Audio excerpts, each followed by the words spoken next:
Welcome back to another episode of the Boss Juice podcast. With us today, we have Bob Beall, the owner of Mr. Rooter's Plumbing.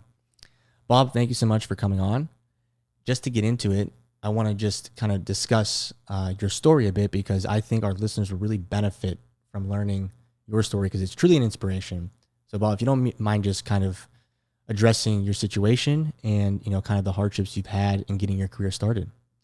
Well, it's kind of a unique story, and I think what makes it more unique than anything else is I'm very, very blessed. My dad was a plumber, and he taught me this trade inside out, it's a blessing in disguise that a lot of people don't have or have the advantage of today that I took full advantage of.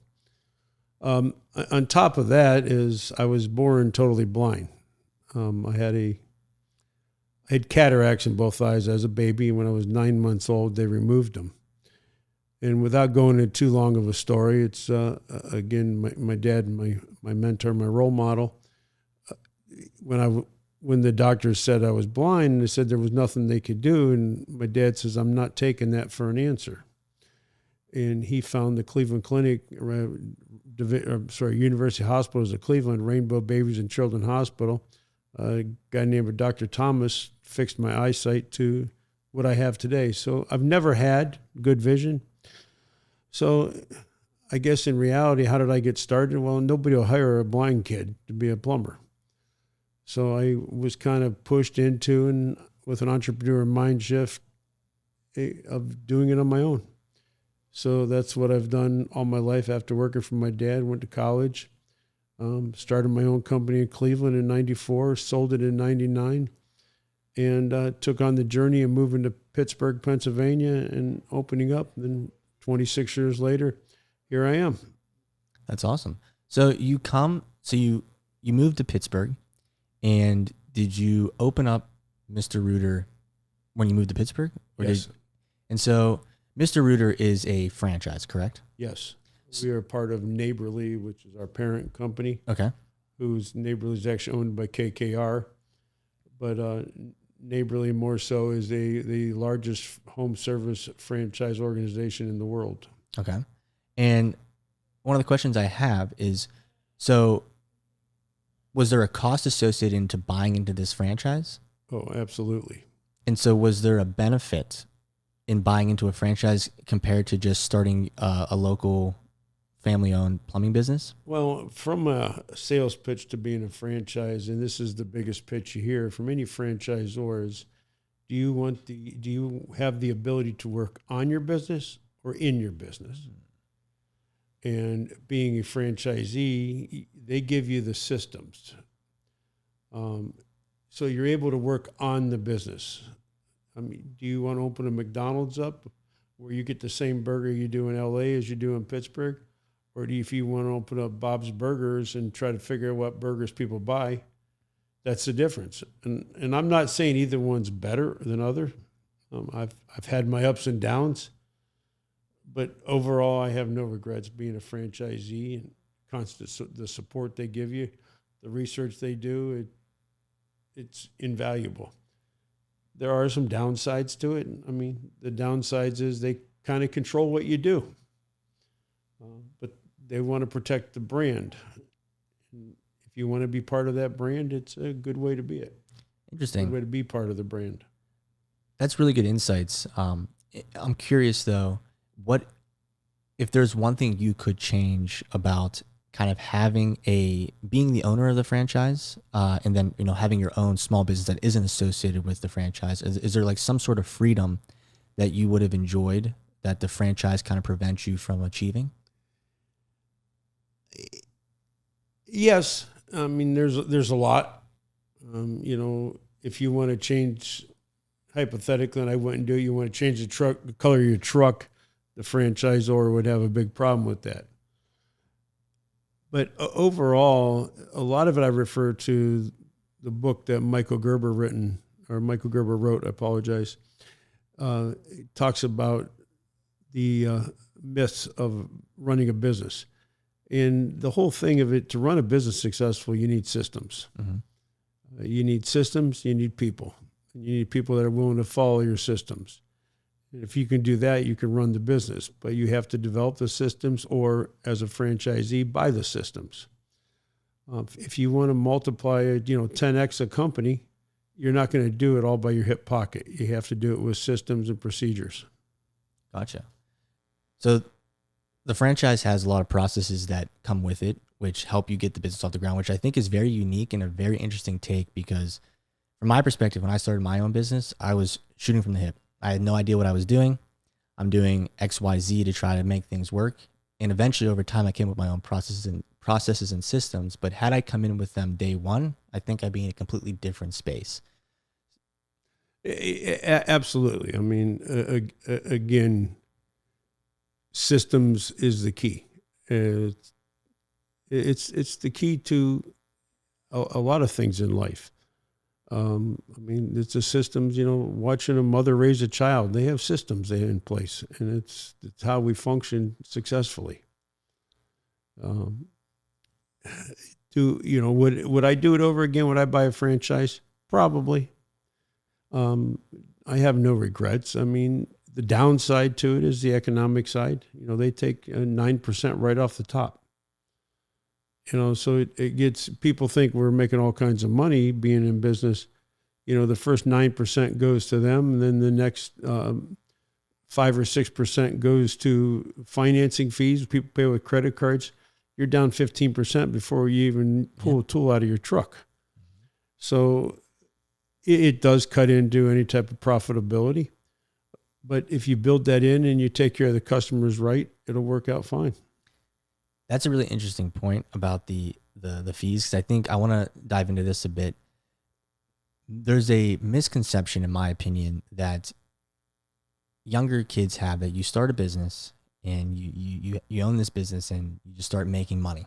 You're making all this cash. We talk about this on this podcast all the time, that it's not that easy. So you've shared a little bit about the fees being a hard part, but like in this business, if someone's going to start a plumbing business, what is the hardest thing about this industry? Well, the thing that I like about the plumbing industry, or most of the home trades, is there are some barriers to entry. The test. To be a licensed master plumber, you have to go to school for 4 years, and you have to take journeyman's test, and you have to wait 2 more years, and you take a master test, and that's good in Allegheny County. States such as Ohio have their own process that's for the entire state. I happen to be licensed in 5 states and working on my 6th one. There are barriers to entry, which is a plus, because not everybody can hang a shingle out and be a plumber. But the negatives, there's barriers to entry, which create the challenges to open that business and run it efficiently and produce positive cash flow. Absolutely. And one of the things that I've heard is that, I'm going to make fun of myself here, but I don't know how to fix anything in my house. So if something breaks, plumbing wise, I have to call someone like you. There you go. And I've heard that there's actually a shortage of plumbers in this country. Do you believe in that? Do you think that's true? Absolutely. I read an article the other day, and actually my podcast focused on this. I read an article on this the other day that by 2030, a tradesman could be making as much as $300,000 a year. I believe that. The Generation X, or now we're in Gen Z, and I think they just came out with a new generation, have no idea how to fix things.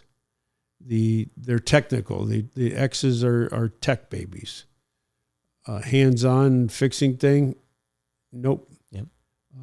The biggest thing that the tech babies have going for them, that I'll refer to that Generation X is tech babies, is things like YouTube, things like watching this podcast and learning how to fix things.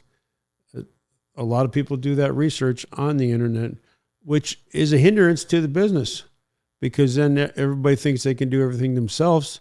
And then we show up in the driveway and they have it all messed up because they didn't understand what they were watching for a video. Sometimes it makes our job challenging because of what the people start. Sure. That is interesting. So do you have a fear that you're going to have a hard time in the next couple of years staffing and growing your business? Do I have a fear of it? No, because this is what we do. We're good at this. We hire newbies. If you're out there right now watching this video and, no matter your age, if you're semi-mechanically inclined and you have a valid driver's license, we're definitely interested in interviewing you. I love to hire newbies and train them. I think training is a key thing to develop people. Gotcha. Very cool. And is there a certain skill set that you look for in a young person that wants to become a plumber? I look for mechanically inclined. Okay. Mechanically inclined, be able to, use a wrench. Ironically, there's a lot of people in this world that can't use a wrench or a pair of channel locks. And they have to be able to do that. And then I can teach you what widget connects to what gadget. But you have to be able to physically connect them. Would you say that most people are more problem solvers? Because, my background's in computers. If someone calls me to fix their software, their computer, my first instinct is, okay, take a look at the situation. There's usually multiple ways to fix one problem. I'm assuming plumbing's a similar situation. So is it do you look for problem solvers over just kind of by the book people? It's a loaded statement. There are more than one ways to solve a problem. You can open a drain. You can open a drain and put a camera in it. You can jet a drain. You can descale, with a flex shaft machine. You can cut all the roots out, or you can get it open, or you can line it, or you can dig it up and replace it. There are a lot of options, and some are personal opinion, but some are trying to figure out what the right thing for the customer is, and that's what we try to do. Cool. So circling back on the policies and procedures that the franchise sets for you guys, is that steadily on down the line from how you invoice, how you bill, how you customer service is handled? Is there any parts of the business that are unique to you guys specifically? Overall, no. We, all the Mr. Rooters throughout the country, there's about 300 of us. We're all in the same software. It's called Service Titan. But Service Titan is not strictly to us. Service Titan is, most home service people use Service Titan.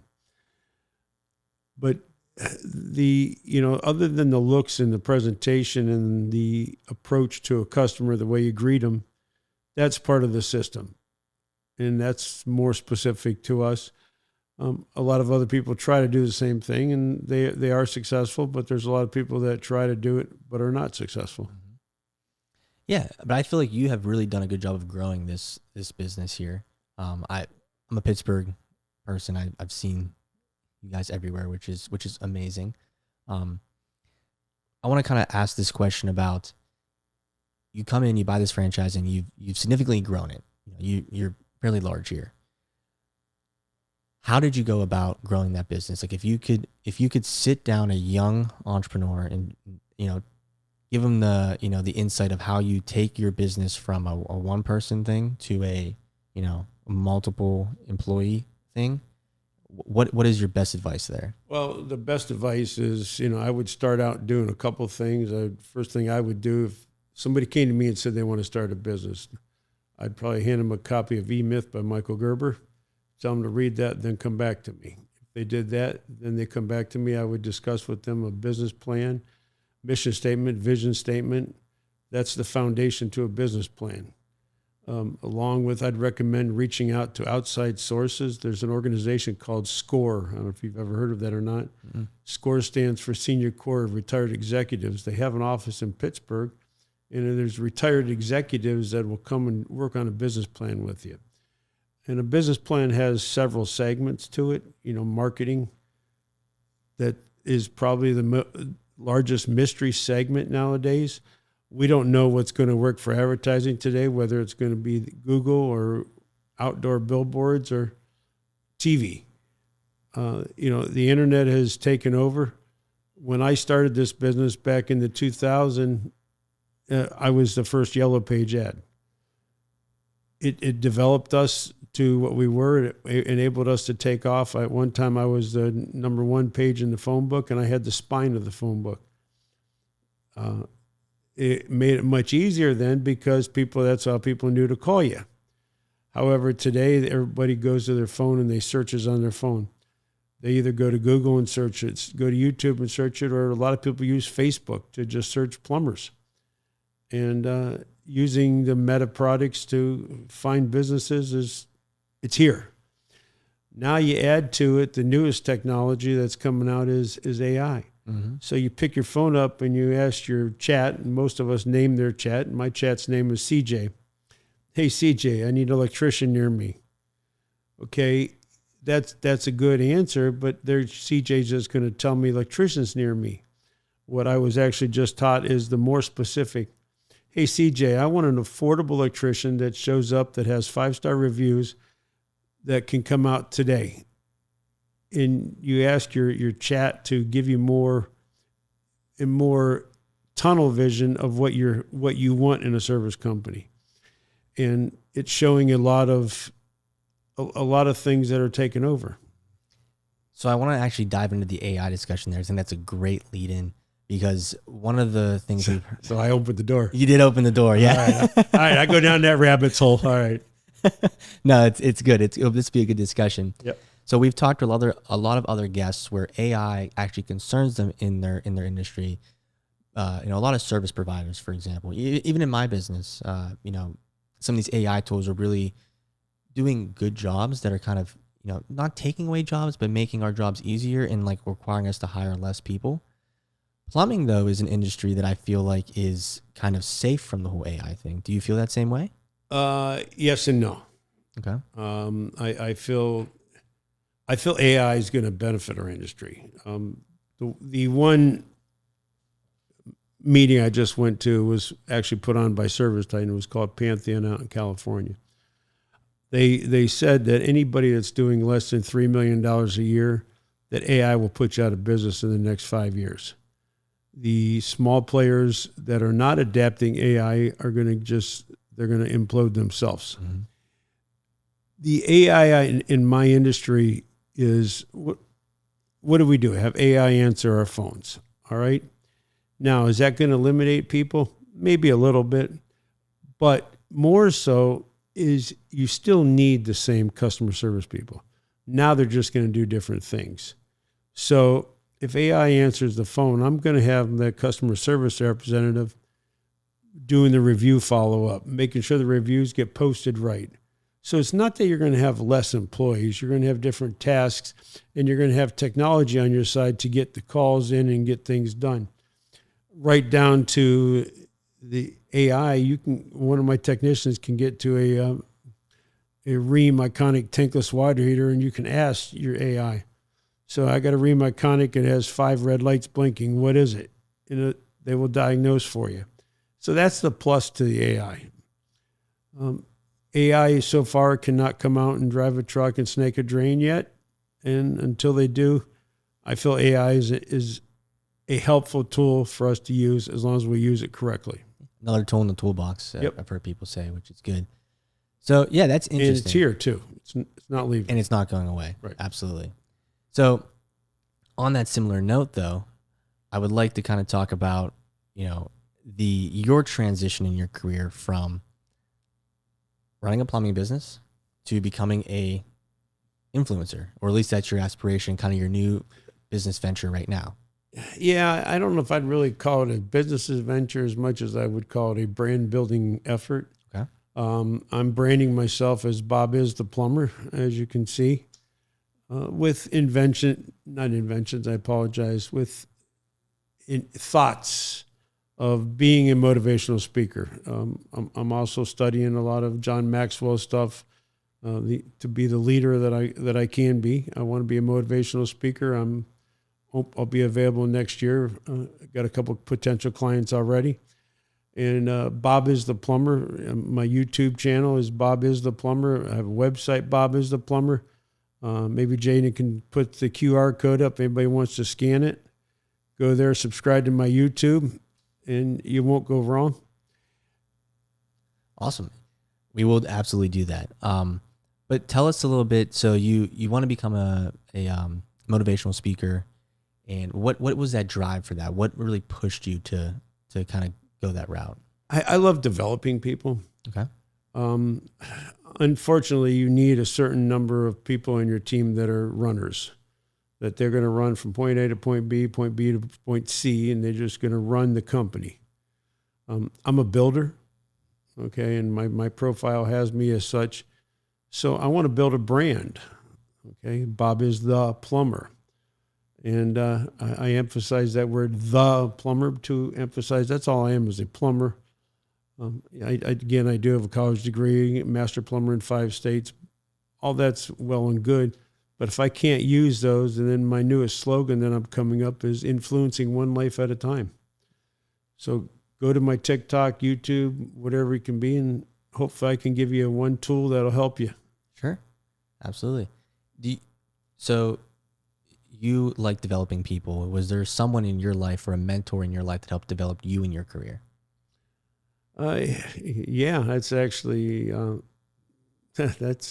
nobody's ever asked me that question.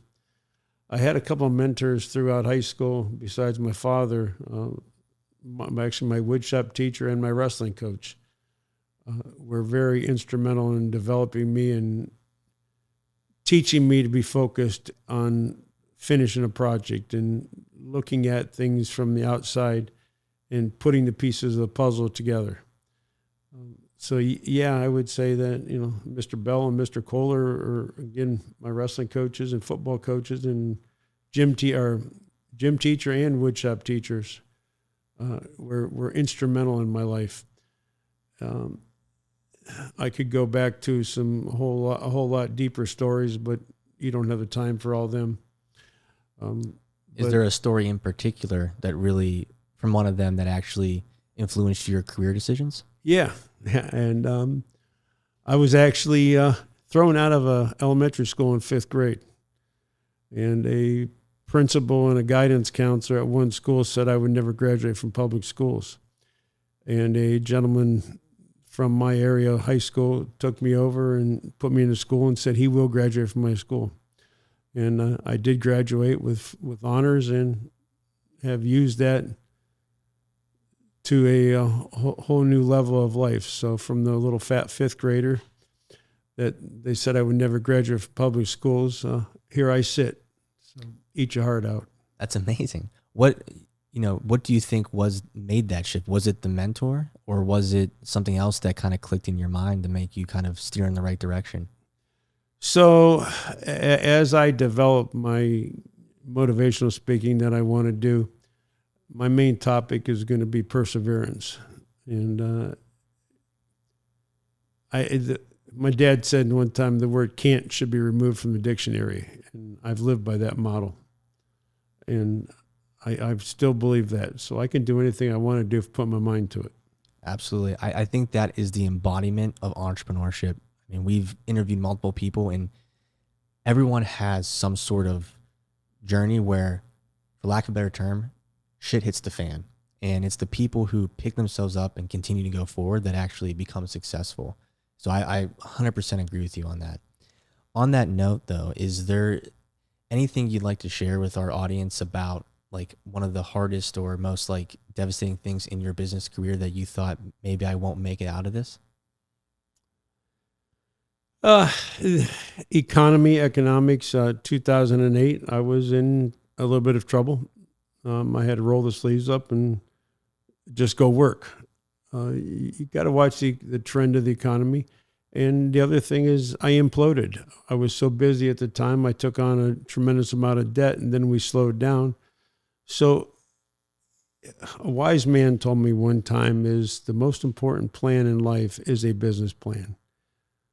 And by having a business plan, you have to understand a good business plan is followed, but it's also reviewed on a quarterly basis or even today a monthly basis because of technology.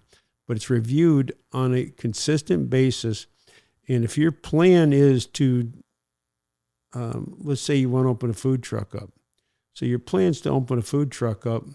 You need to set down, when do you want to open? What food you're going to service? Put that all together as a plan. And then as you do it, figure out how you're going to 10X it. And when you do all that, then you have a real plan, in my opinion. Now, if all of a sudden there's 12 food trucks that are, if you want to sell sushi and there's 12 food trucks that are selling sushis, You might have to revamp and go to selling rice and noodles. You got to adjust your plan to the times. The biggest adjustment right now that we're going through is our marketing. Google has taken over everything, and we want to capitalize on every Google lead, every Google call. And that is a lot with the reason of starting Bob is the Plumber, is that I can go off a little bit and do my YouTube channels and do other website things and brand myself as the plumber. But ultimately, everybody links back to knowing that I am Mr. Rooter Plumbing in the Pittsburgh area. So does the franchise have any say on how you market, or you have pretty much free control over that? You have free control over it, and they, basically when you buy the franchise, you have rights to use their logos and trademarks in your given territory. Gotcha. And circling back then onto the, you said 2008, kind of like the whole financial crisis there and having some rough times. What really got you through that? Like what made you persevere to kind of push through and just fight through those rough times? Work. Yeah. I mean, I just rolled the sleeves up, went to work. If I had to go out there in the field that day to get some job done, I did. And whatever it takes, strategizing, good relationship with my vendors, good relationship with the bank. Relationships are still here. And to develop relationships with your vendors is important.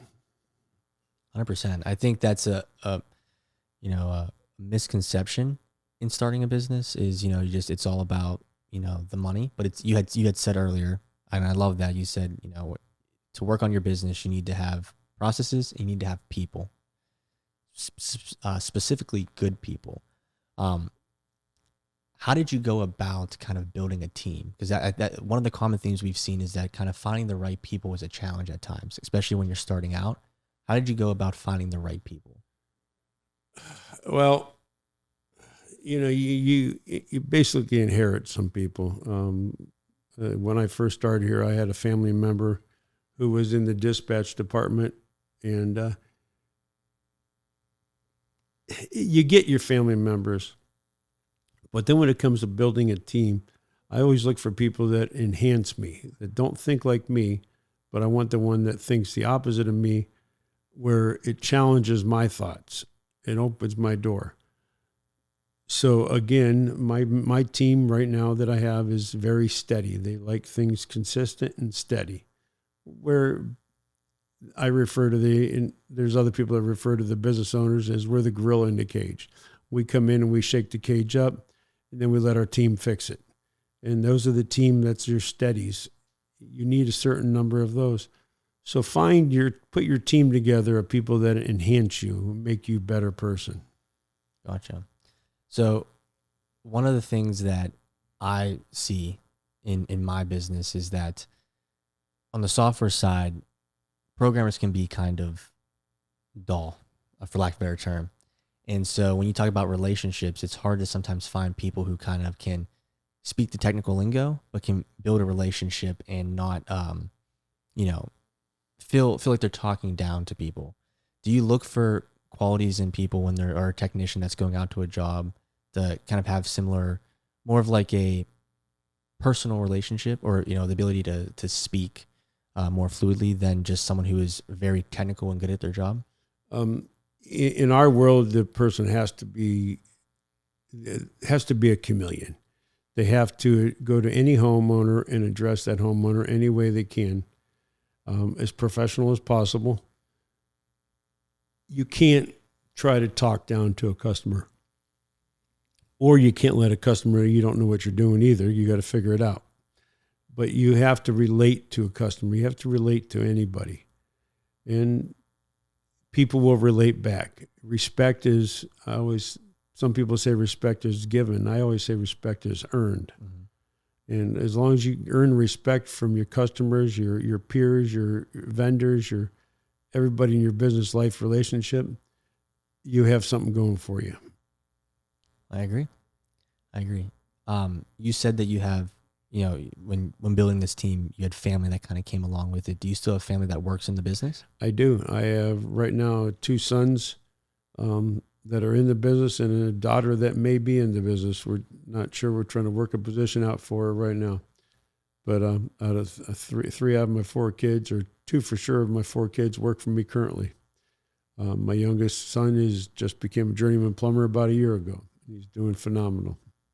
Very cool. Do they have aspirations to kind of take over the business, or do you have kind of like a succession plan? We have never really had that conversation yet. It's coming, but I don't know what his visions are. I don't want him to do something that he doesn't want to do. I don't want anybody to do what they don't want to do, but I want them to do what they want to do, but I also want them to enjoy what they're doing. Sure. Absolutely. So if we can take a step back to earlier in your career, so you were from Cleveland, is that Yes. correct? And then you moved to Pittsburgh. Right. In Cleveland, were you working as a plumber as well? Yes. And why did you move? I don't think we touched on why you moved to Pittsburgh. So what happened was I was going to Cleveland State in the early 90s, and basically I ran out of money I had saved up, and I didn't know anything other than plumbing, so I got a job at a plumbing company. It lasted about a year, and then I started my own plumbing company with at that time, my girlfriend or fiance. And Was it a franchise of Mr. Reuter? No. Okay. It was an independent company. And then in 99, I had an opportunity to sell it. And through those 5 or 6 years in Cleveland, I became pretty good friends with a gentleman that owned a Glass Doctor, which is a neighborly franchise company as well. So then when I had the opportunity to sell my company in 99, my friend Matt hooked me up with the Mr. Reuter team, because Glass Doctor and Mr. Reuter are kind of like sister companies. And that's how I ended up here, because I had a no-compete clause, etc. Okay. So you moved here to avoid the non-compete clause? Yes. Interesting. And so you had no roots to Pittsburgh. You just kind of picked up.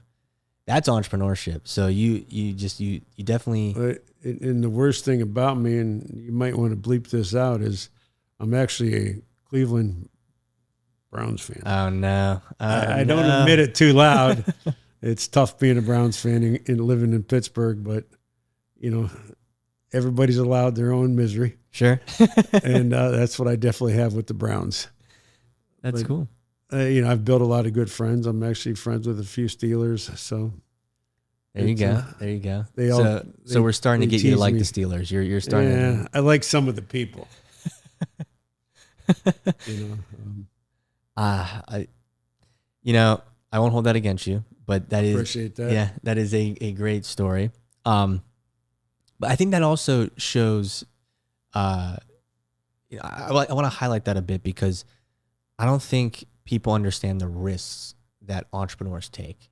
One, you picked up your life and you moved to a new city where you know no one. You open up, a business where you're probably taking a financial risk, maybe take out a loan, etc. What were you thinking at that time? Like, was it stressful? Did you have doubts? Like, were you confident in yourself? Like, did you think you were going to fail? Like, what were you feeling at that point in time when you made that shift? I was in fear, because I did get some money from just selling the business, but I didn't get that much, so I didn't have to work again. Mm-hmm. And I ended up going through with what I got from selling that business. It's not cheap to run a business. The heartaches of running a business, and I hate, knock on wood, I don't really want to disclose these, but 2 weeks ago we burned a house down. 2 nights ago we totaled a truck. A guy got pinched between a semi and another vehicle.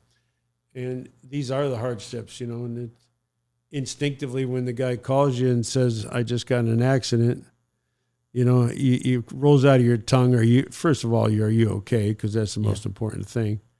And then all you're thinking about, oh my gosh, what truck are you in? How old's that truck? Is it your fault? Then your mind starts racing. And these are stressful times. And I promise you, when a guy calls you at 9 o'clock at night, you just got crushed by a semi, all right, you don't go to sleep. No. You sit there all night and worry about, is he okay? What's wrong? Was it his fault? What happened to the trucks in the accident? It's It's stressful. It really is. Yeah, running a business is not easy, and I think that's a misconception that most people have. I had it growing up. I thought, oh, I start a business, it'd be easy, I'd make a ton of money, and life's great. But it is very stressful at times. I can't even imagine that. But what I guess you would say that the benefits definitely outweigh the risk, or else you wouldn't continue to do this, correct? Yeah, I think the benefits outweigh the risk. Are you familiar with Robert Kiyosaki? No. All right, so Robert Kiyosaki wrote a book called Rich Dad, Poor Dad. Oh, yes. Okay. All right, and then his second book he wrote is called, I don't know if it's just theoretically his second, but the second one I read is called The Cash Flow Quadrant. And it's very, very educational because it talks about 4 types of people. All right, you have employees, you have self-employed, you have investors, and then you have business owners. And you have to think about it in this manner. A doctor is not a business owner. A doctor is self-employed because those people don't have care unless that doctor's in that day. Business owners, when that doctor goes and buys a clinic and has other doctors service the clients. So you have to decide where you want. And not one of them is bad. Okay? If you're going to be an investor, then you work, okay? And the other quadrant was an employee. So you're employed and you can be an employee and then you make some investments on the side. Okay? Or you can be self-employed and a business owner. All right? You have to decide which quadrant you want to be in and learn how to use your assets to benefit you. So which one do you think which quadrant in your mind is the most successful, most important? In my mind, obviously, it's a business owner. Sure. Because my business functions, I can take 2 weeks off and my business doors stay open. Interesting. So if you could go back in time and you could, on this topic, change anything, would you remain a business owner or would you switch to some other point in that quadrant? No, the business owner is in my blood. It's no matter what I do, I'm a true entrepreneur as a business owner.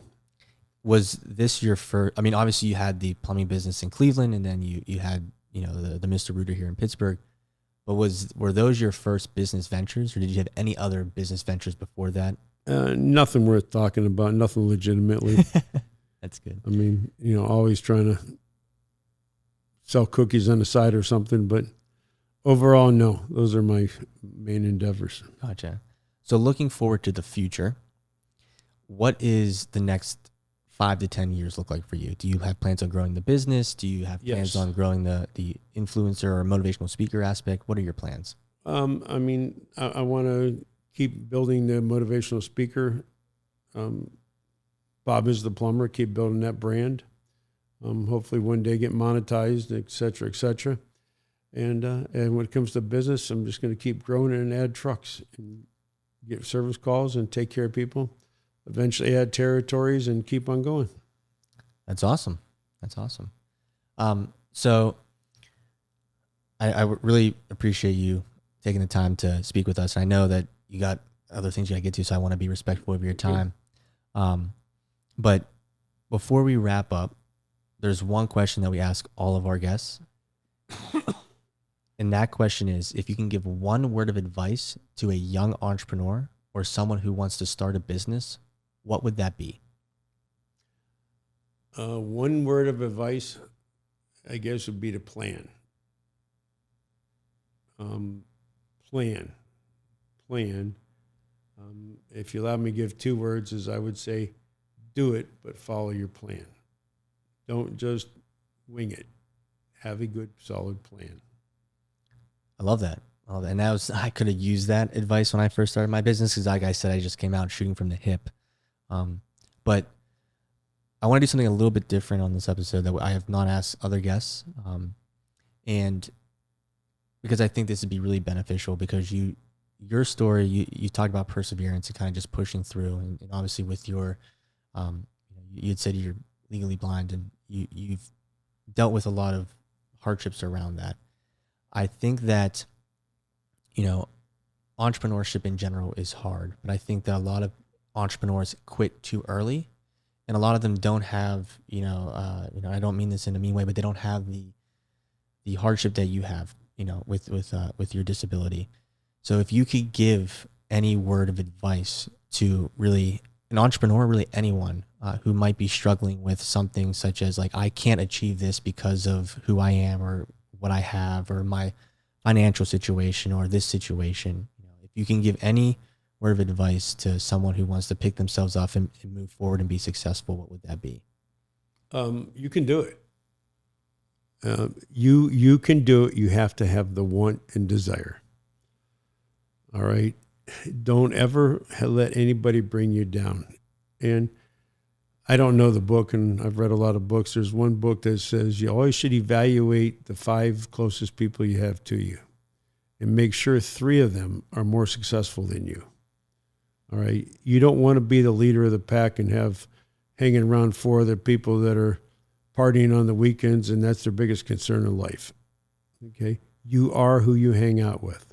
So take your 5 closest friends, all right, and make sure 3 of them are more successful than you. And the idea is you want to surround yourself by people that pull you up. You don't want anybody that's going to bring you down.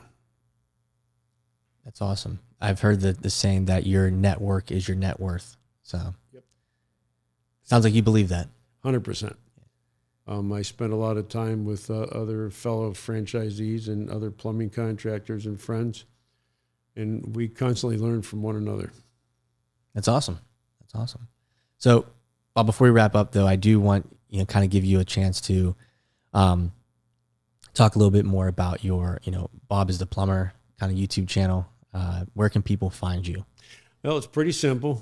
Again, hope Jaden can get my QR code out there. Bob is the Plumber. Also, the website's bobistheplumber.com. All you do is scroll down to the bottom of it, and you fill a form out, and you'll get either a shirt or hat sent to you. So with that said, I have one for you, Antone. Awesome. One for Jaden, and a couple T-shirts for you guys to choose from. What was it? Who said orange? I think, me. You said orange? All that's right. my company colors now. Cool. I got to go with the orange. All right. I thought you were a Browns fan. No. Good stuff. So fill out the website, go down there, fill it out, follow me on YouTube, hit that subscribe button, as well as follow Boss Juice. Boss Juice. Apologize. Also, as well as follow Boss Juice.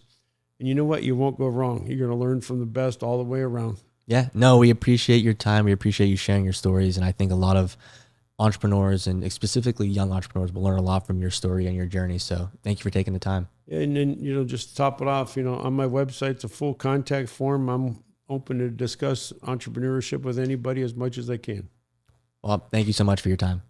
All right. Thank you. My pleasure.